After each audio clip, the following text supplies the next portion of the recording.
journey to Monte Maria. Alright, let's go. Hey guys, what's up? Good morning.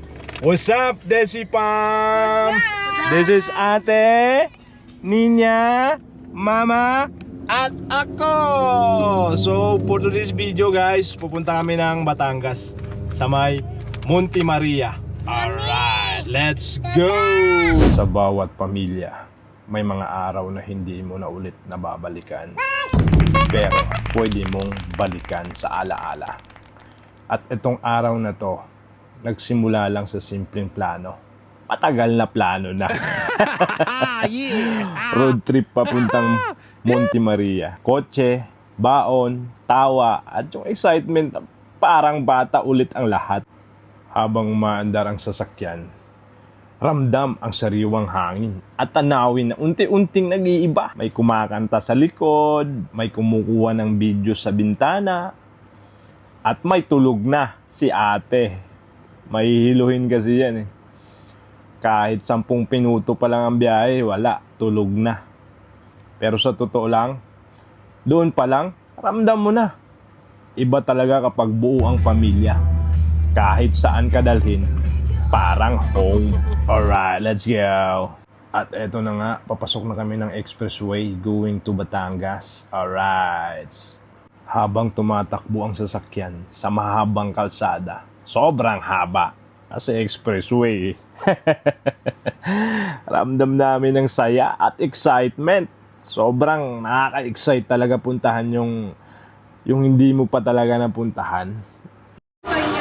Alright guys, kain na tayo, Makdo. Dito mga ate. Ninya, Mama. Yeah. Alright guys, bakbak na ulit kami. Mga busog na tong sakay ko eh. Busog na to eh, mga busog na eh. Lang nagutom. Bakbak na ulit tayo, may 1 oras pa bago tayo makarating. Let's go! Alright, nasa Batangas City na kami. May nadaanan kaming malaking simbahan, sobrang ganda. Hindi ko nga lang alam kung anong pangalan nito. Alam nyo guys, ang bawat tanawin, mga bundok, puno at ulap na tila bumababa ay nagsisilbing paalala na minsan kailangan lang talaga ng pahinga mula sa ingay ng buhay. Nagpasya ang Desi Pam na maglakbay ng maaga pa lamang, hindi para gumastos ng malaki, hindi rin para maghanap ng kung anong karangyaan, kundi para masilayan ang ganda ng kalikasan at mararanasan ang katahimikan ng Monte Maria. Alright, let's go! Pagdating namin sa Monte Maria, parang biglang gumaan ang aking pakiramdam. Ang laki, sobrang laki. Ang tahimik, ang solemn ng lugar. Para bang bawat hakbang may kasamang dasal at pasasalamat. Explore na namin yung Monte Maria. Dito na kami. Ayan o. Monte Maria. Ano ba rin? Uy! Ninya! Ito yung last walk. Where's left? Where's right? What is that, Ninya? Kumamadali! Ako lang. Alright. Akit na kami. Medyo malayo lalakarin. Ayan. Ayan yung Monte Maria. So ito na guys, magbabayad muna tayo kasi may bayad dito. Lahat ng attraction may bayad. Ang pinili namin yung package tour, total 500. Tapos may discount sila, PWD, student, senior. Yan, may discount yan. Tsaka pag birthday mo, libre ka. Wala kang bayad sa lahat ng attraction. So, dapat pag pupunta kayo dito, dapat birthday nyo. Mahaba ang pila. Sobrang daming tao nitong time na to. Araw ng Sabado kasi. Kaya parang halos lahat ng pamilya nagpupunta dito. Sobrang ganda din naman kasi. Kaya ayan, babayad muna tayo. Alright, let's go. So after namin magbayad, ano pa nga ba? So maglalakad na tayo papunta doon. Ang uunahin namin ay yung statue ni Monte Maria, which is 17th floor. Pero high-tech ang lahat. Puro may elevator. Kaya hindi ka mapapagod pag akyat at pagbaba. Alright, tara. Naglakad ang Decipam papunta sa viewpoint.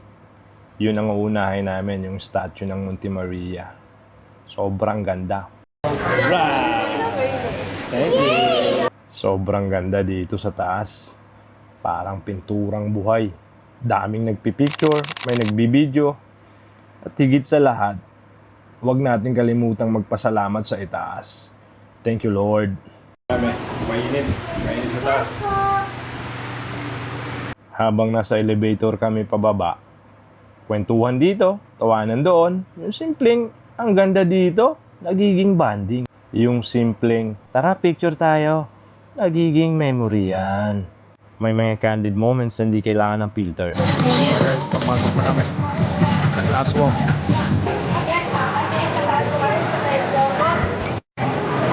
Bye guys. Nasa third floor yung ano eh. Third floor. Alright. Guys. Alright.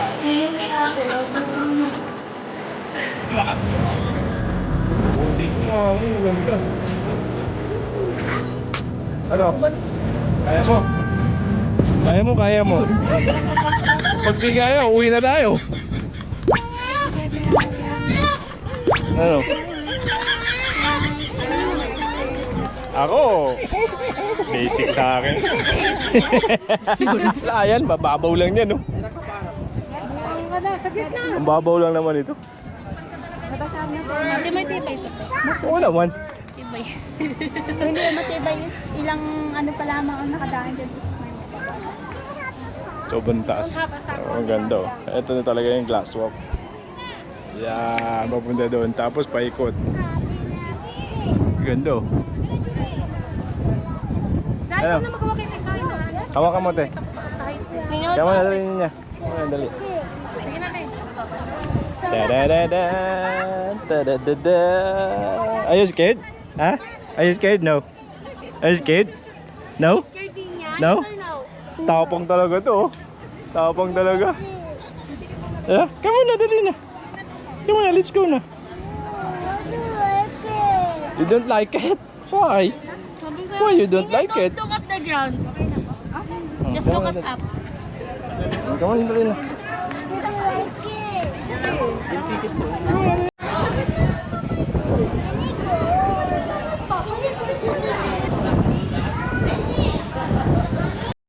Oh, ito, second try, ah. After ng pangalawang subok, hindi talaga kinaya ni mama, ni ate. At si Ninya na sobrang tapang, nahawa na din eh. Kaya ako na lang, eto, para maipakita ko sa inyo ang ganda ng glass walk. Eto yung pinagmamalaki ng Batangas. And for a moment, nakalimutan lahat ng pagod, problema, at bigat ng buhay. May tahimik na part ng trip. Yung bawat isa, nagdadasal sa isip, nagpapasalamat sa mga blessings, humiling ng proteksyon, at nagpapasalamat sa simpleng pagkakataon na magkasama pa rin ang pamilya. Minsan, hindi mo kailangan ng magarbong bakasyon. Minsan, sapat na sa simpleng araw na ito para maalala mo kung sino ka. Hindi man mamahalin ang lugar, hindi man perfect ang trip, pero perfect siyang memory. At habang papalubog ang araw, may isa lang akong natutunan. Hindi nasusukat sa layo ang saya ng biyahe. Nasusukat ito sa kung sino ang kasama mo. At yun ay ang Decipam. Alright, let's go! As the glass walk ends, the story becomes simple. This is not just a trip. This is a family. This is Decipam. This is love. This is a moment worth keeping forever. I love you. I love you, Decipam. Wala akong pair of height eh. Kaya basic sa akin itong mga gantong nakakalula. Wala yan. Basic na basic. So ito, as I've said earlier, when the glass walk ends, the story becomes simple. This is not just a trip. This is love. I love you. Sa gitna ng ingay sa labas, dahan-dahan kaming pumasok dito sa mirror space, deep sea, tsaka jellyfish. Pumasok kami ng sabay-sabay, hakbang na may halong takot at tuwa. At doon namin nakita ang isang espasyong parang salamin na walang dulo. Isang mirror space na nagbubukas lang kapag handa ang puso. Alright, let's go!